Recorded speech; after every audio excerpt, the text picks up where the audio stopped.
Welcome back to another episode of the Law of Relevancy podcast. I'm Cord Zoen. I'm your host.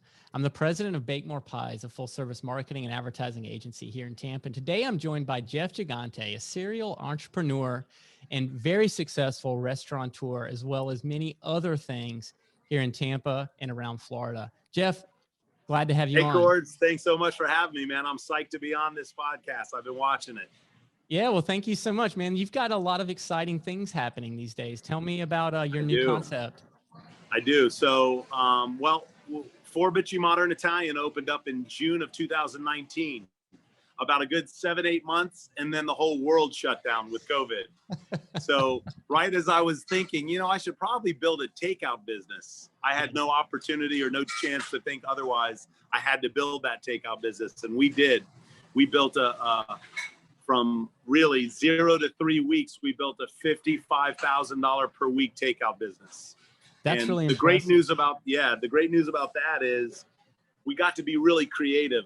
So you guys all remember the pandemic, right? In the initial March and April, toilet paper was very scarce. Yeah. I remember coming home once and my wife had this panic look.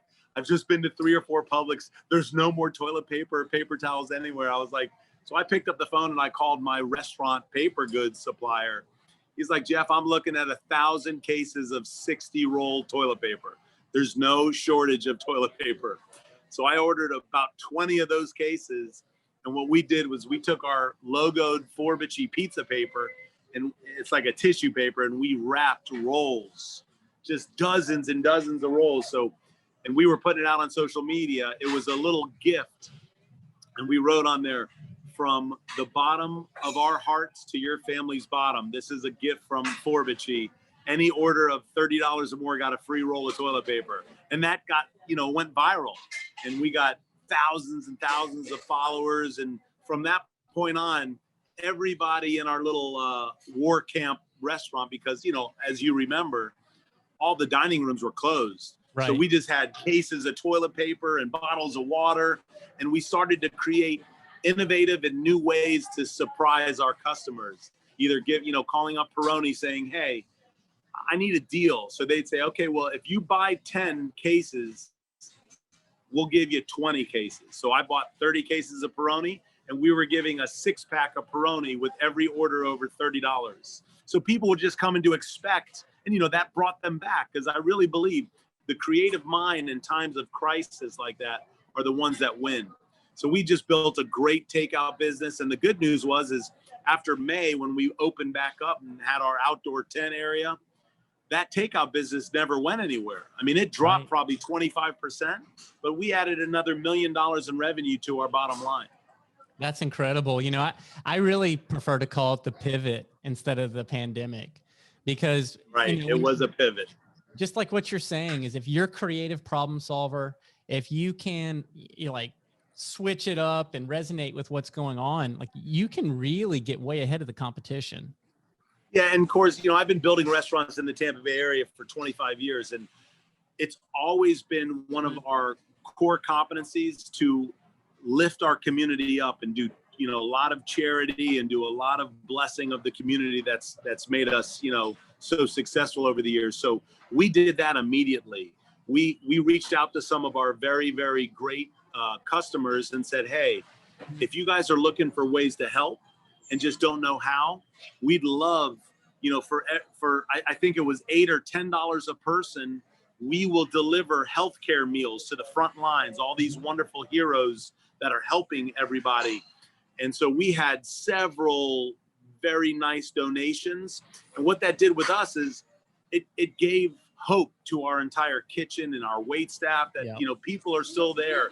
And, for the first 6 weeks of our takeout only, we had many customers coming in tipping 100% of whatever their meal was. If their meal was $30, they left a $30 tip saying, spread that out amongst your people. We know that you guys are hurting right now. And it was really beautiful to see the community come together. And so we did a lot of that stuff, feeding the healthcare heroes.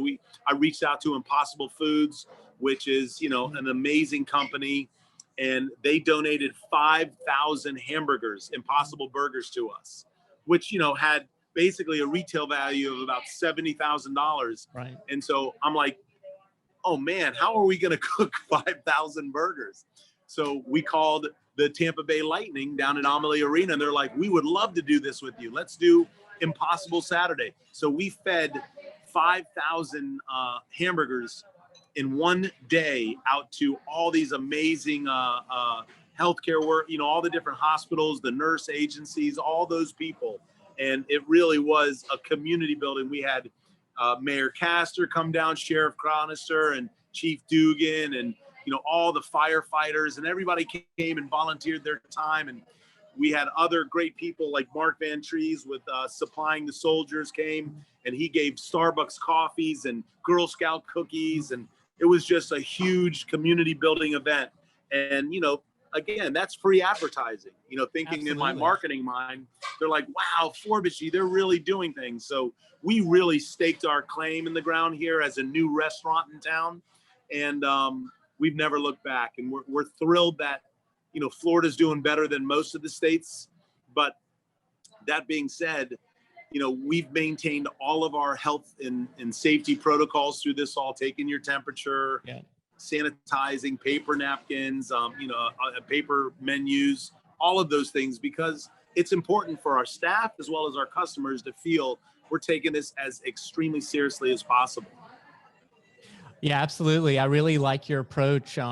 We were able to participate in some things similar to that. We went and bought a few hundred pies and distributed them to the frontline workers back in the day. So trying to incorporate the name of our agency.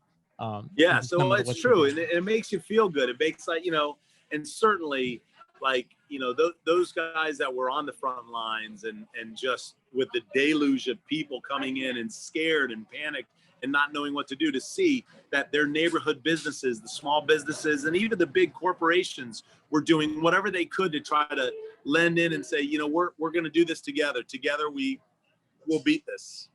Yeah, I really love your approach. And one of the things I've admired about learning about you, Jeff, is how successful you've got a really good track record in your concept development.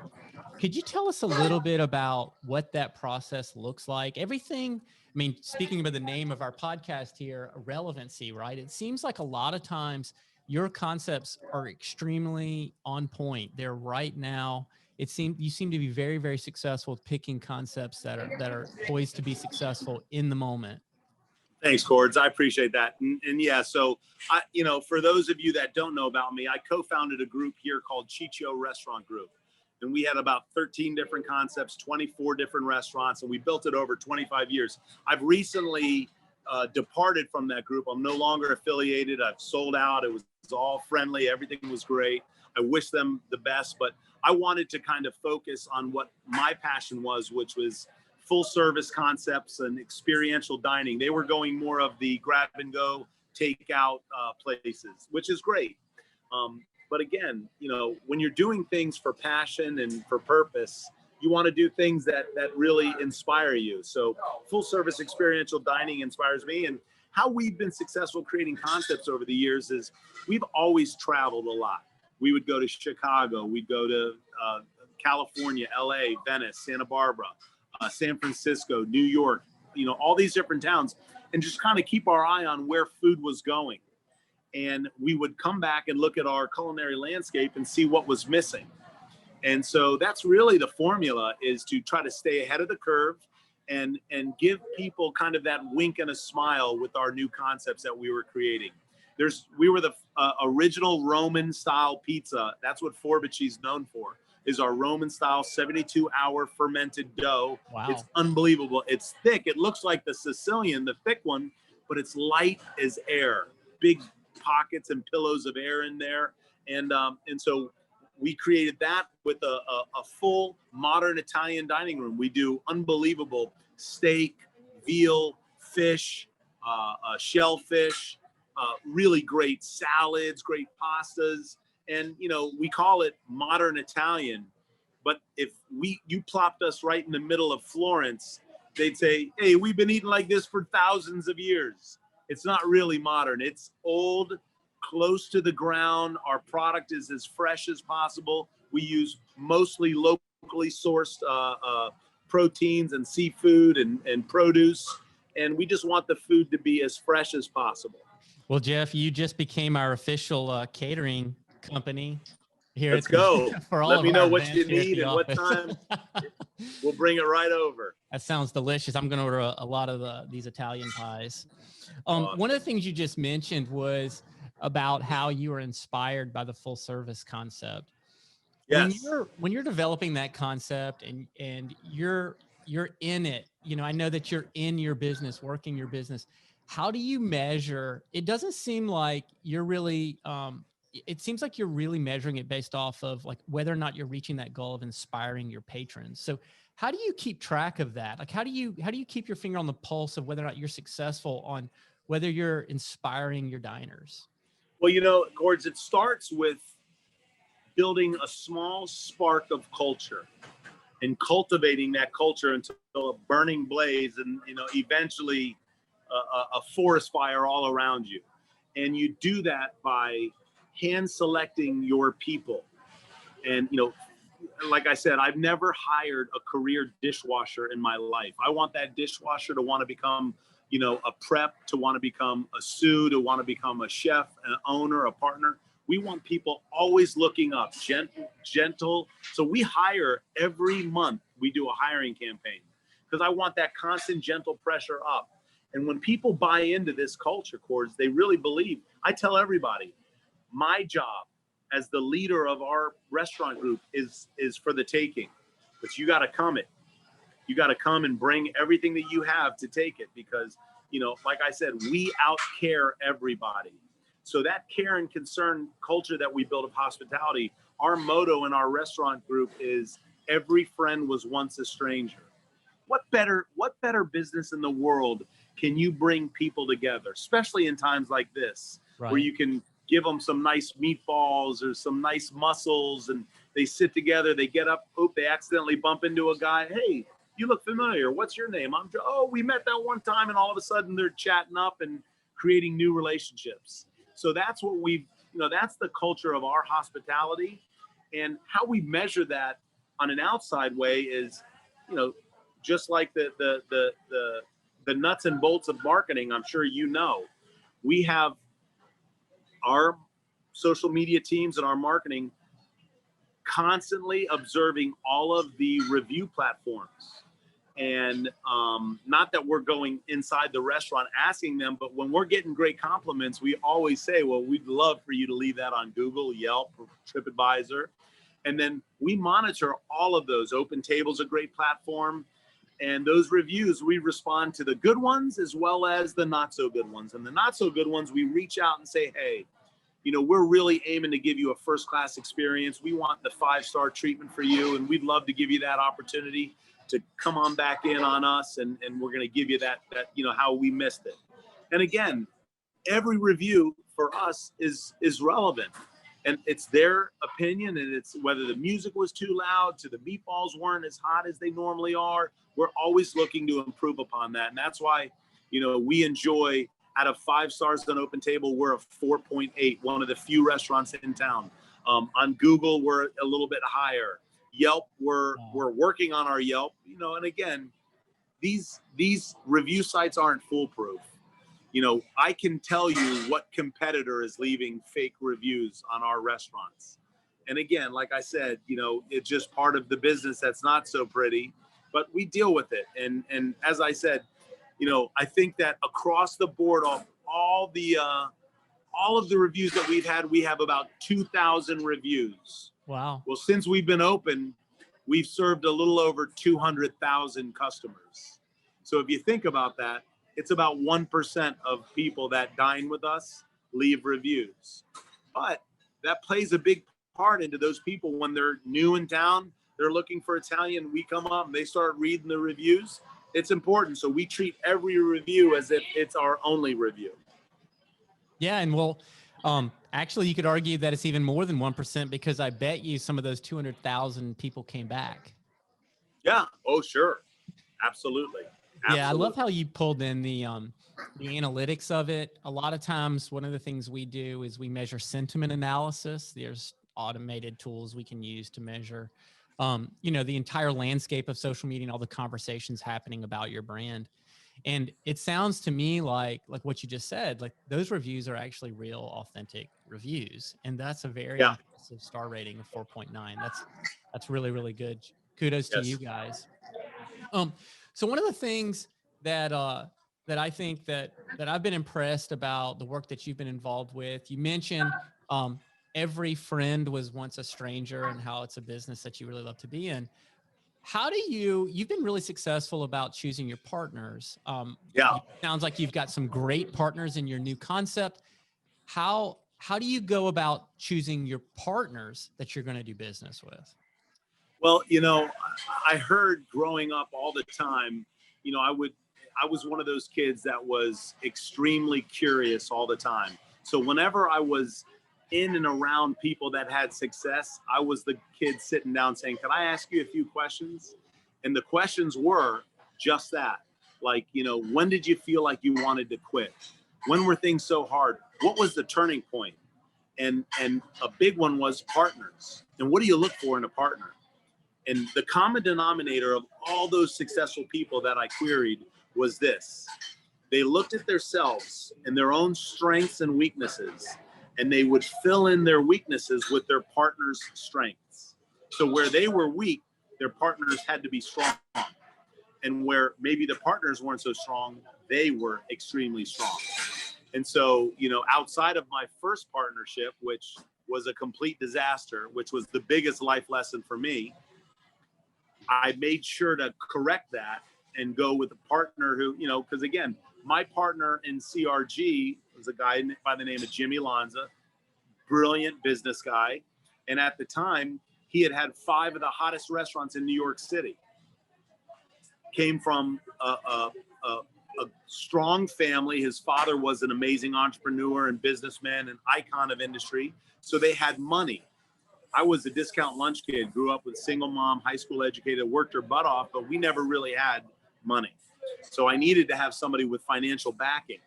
And he knew he was an accountant by trade. So he knew the nuts and bolts of the financial end of the restaurant, which I did not know. My first restaurant, I opened up a pizzeria with my best friend and a backer of a rich high school buddy we had my senior year at Florida State in 1990.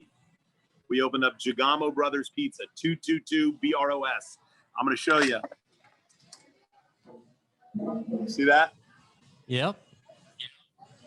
So that's me making pizza right there. My partners. But we didn't know what the heck we were doing. And, that was on pure adrenaline and gumption and pure energy. That said, that restaurant didn't last more than 18 months. And I'd moved to New York to be an actor, and I was hoping that they were supposed to send me a $500 a month check so I didn't have to kill myself in New York. Well, I got 2 checks. After that, bounced, and before you knew it, they would close up the business. So those were bad partners. And when I say bad partners, they're great guys. They've all gone on to have success, but I was kind of the glue that kept that place together while I was there in the initial months we were opening. When I left, there was no one to rally the troops. Yeah. So I realized I needed to be with somebody with more experience on the back end, because we were, just doing everything by the seat of our pants. And that was no way to build a successful foundation of a business. So me being bit, with that, I was bit with the hospitality bug. We made unbelievable food. We had unbelievable hospitality, great delivery, but we didn't have any financial backing or any foundation in the back of the house that was critical to keep a business operating. So I wanted to right those wrongs with my next partner, which was the Lanza family. And I did that. They were great in that term. And we built restaurants for, over 2 decades. And it was great. And again, at that time, he had 2 very young boys. Well, they've grown up into men that are actually running the company and doing a great job. But, that dream of Jim and I, when we opened up that one restaurant, and then we ended up growing more and more, the dream became not just my dream anymore. And in fact, that wasn't my passion to, I ended up in an actual office building looking at a computer screen. And so it didn't make me very happy. So I changed that. Yeah, well, Jeff, I feel like I can feel while you were successful when you were in the restaurant before you went to New York. you've got a crazy infectious enthusiasm that I just absolutely love. And I'm sure your teammates just love working around you because I bet it's a lot of fun. It is. We have so much fun. And, you know, when the work that you do is so much fun, it's not work. You know what I mean? So I appreciate that compliment, but I feel I've never been more excited my 30th year in this business to be building all these new amazing brands that we're going to be unloading on the Tampa Bay culinary landscape. That's awesome. Yeah, it seems like Tampa's a great spot for restaurateurs. Seems like a great lot spot of for everybody. Have you just read the news? We're open for business. You know, we've got a strong, aggressive governor, and he believes in small business, and we can't let our businesses die on a vine like they are in many other metropolitan cities throughout the country, sadly. Yeah, it's a great place for a lot of other things. I understand you like scuba diving, fishing. Is that I do. correct? I love, yeah. My son and I, so he wanted to get certified since 8 years old. He's been talking about it. So I said, okay, well, let's wait till you're 10. And my wife's like, 10's young. So we waited till he was 12. And on his 12th birthday, he's like, Dad, I really want to get certified. So because I got certified in 1984. So I'm pretty sure some stuff has changed since then. So I was like, you and I are both going to take this class. And we did it. Now, we haven't dove nearly as much as I'd like to, but, because the whole pandemic came on. But, just taking that class with him and, he's a science and math kid. So he understood all of the laws. And, when we're on a boat getting ready to dive, he's the one helping me with my gear. How old is he now, Jeff? It's been good. He's 13 now. That's awesome. I think I think we need to get together soon. I did the exact same thing. My son got certified when he was 12. I live in a marina down in St. Pete, and just absolutely. Oh, how great! Water. So I want to ask you another question. So Sure. Your background before being in the restaurant business, you actually studied film at Florida State. Yeah, I was going to be an actor. Yeah. So I went for. My mom was a producer at a dinner theater. So now I'm aging myself because they haven't been around for 40 years, 35 years. But so I grew up as a kid watching these TV stars, Bob Denver, Gilligan, and Don Wells, and Gavin MacLeod from The Love Boat. In their off season, they would go do these circuits of dinner theaters all around the country. You'd go in, you'd sit down, there'd be 300 people, you'd all have a wonderful meal, then the lights would dim and they'd do a play. And so I grew up watching that and I was like, oh my God. And of course, me being the curious kid, these actors were making between $7,500 and $10,000 a week. Wow. So at that time, this is in the 70s, I was like, I want to do that. That sounds like a lot of money.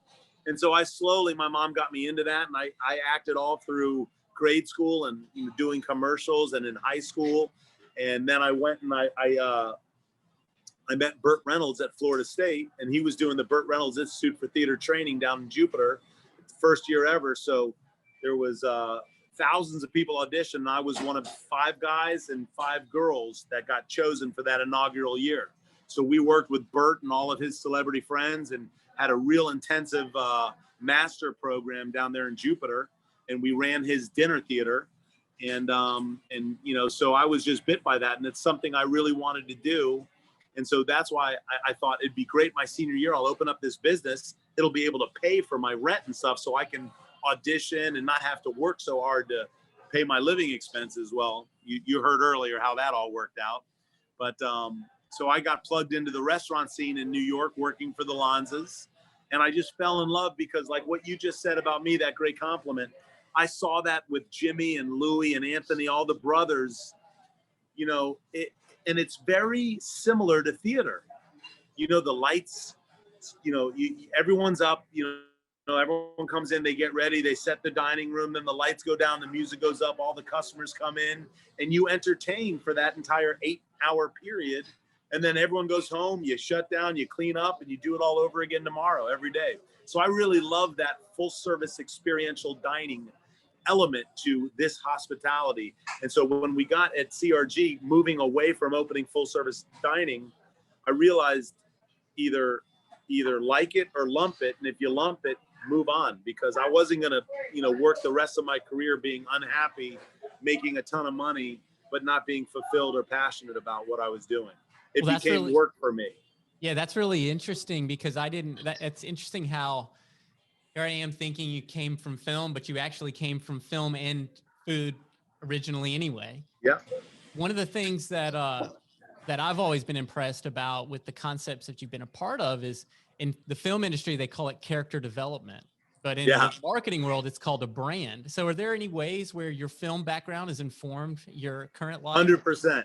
So the best actors in the world are master storytellers. The best brands in the world are master storytellers. If you think of Nike, you think of Disney, you think of Coca-Cola, these amazing companies that just stream their story over decades and decades, and they continue to change it, yet keep it the same. A great restaurant is a master storyteller, and they get you coming back and back to hear bits more of the story that they're telling. So yes, brand development is extremely similar to character development. It's the character of the brand that we're developing in restaurants.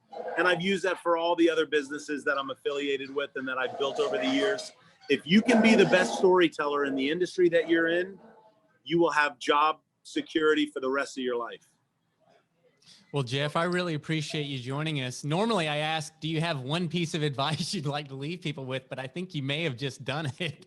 You're a little bit ahead of me. I think that was it. I mean, yeah. I couldn't sum it up any better. And I had a lot of fun talking with you guys. And what a great podcast you guys put out. And thank you for doing that, because we need more business owners talking about the relevancy of actual, real evidence of running businesses. There's a lot of entrepreneurs that have never made $1 in any business, but they're there telling people about how to do it, and they haven't done it. Yeah, no doubt about it. Right. It's a lot of times those people are in university, right? They're still there teaching. It's true. Right. And while we're out here doing it and making mistakes and having success. Well, Jeff, thank you again for joining us. We'd love to have you back sometime. Wish you a lot of success with your new concept for Beachy. Could you please tell us where we can find it, where we can follow you? Sure. So first of all, Eat for Beachy is our tag on Instagram, Facebook, LinkedIn. And we do a lot of fun things, and we do tons of giveaways on our socials. So please go like and share and tag other people. But we're in Hyde Park Village, 1633 West Snow Avenue, directly across the street from Hyde House, the new co-work space. And we're super happy to be here. We've got great landlords, and we've really found a very warm welcome from the neighborhood here. So excited to do that and bring you new concepts coming soon. Well, I think I know where I'm going later on tonight. I think I'm going to come swing by and get a bite to eat for sure. It sounds delicious. Love it.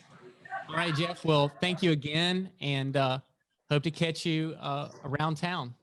Thanks so much for having me. You guys have a great rest of your day. All right. Thank you so much, Jeff.